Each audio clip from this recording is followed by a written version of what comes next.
Well, joining us now from Westminster is a Labour candidate who is standing again, David Lammy.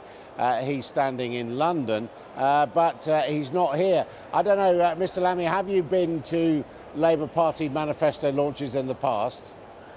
I have been to manifesto launches in the past. If I go back to the Tony Blair period particularly, I wish I could be up there in Bradford. I'll certainly get out of London over the coming weeks. I've been doing a lot of support of colleagues here in London, but I look forward to knocking on doors in Yorkshire in the coming weeks.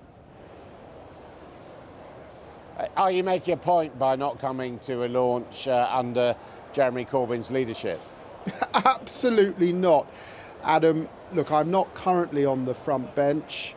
I'm here supporting colleagues in London. I was in Hammersmith, in Kensington North, and yesterday in Ilford North as well. So it's important that people like me get around the country, and I intend to do that. I look forward to the detail, of course, of the manifesto, because this is an exciting moment.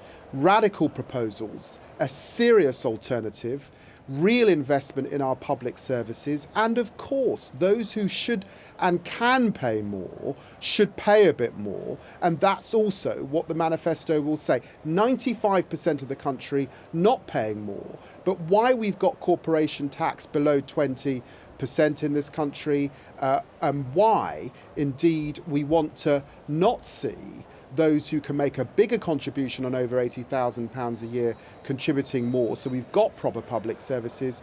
I think you'll find that the people of Yorkshire find this very appealing indeed. But it's not a little bit more, is it? I mean, it's a lot more, a 9% increase in corporation tax, a surcharge on financial transactions, a surcharge on top salaries, plus income tax going up for people like head teachers and senior bureaucrats in public service. Everybody's paying quite a lot more. Do you think that is really good for the economy, given where it is at the moment, given that inflation is going up anyway? Well, Adam, everybody isn't paying. A lot of people watching this show at the moment, there'll be care assistants and teaching assistants and dinner ladies. They'll work for local authorities, they'll work for Primark or Sainsbury's, and actually what they're seeing are serious cuts to their children's funding at school. They're seeing long waits in A&E, they're seeing their salaries stagnate and not rising over the last 7 years, and they're also experiencing in their local communities food banks. They're feeling the squeeze, and what they're hearing from Labour is yes, if you're on 80, 100,000 plus, which is something that most of your viewers will simply not recognise, can you pay a bit more? And if you're a large corporation, instead of getting away with paying no tax at all, then we're actually going to go after you. And yes, our corporation tax will still be the lowest in the G7, but actually it was 28% back at the end of a Labour government. It will now be 26%, which is still lower than it was before we had the crash.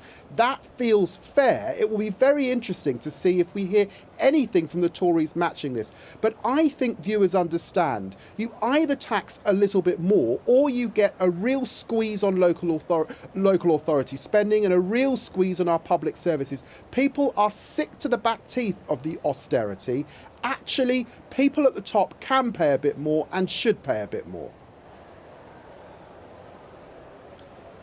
Thank you, David Lammy. This is All Out Politics. Coming up next, I'll be speaking to the Shadow Transport Minister Andy McDonald as we await the launch of the Labour manifesto here in Bradford.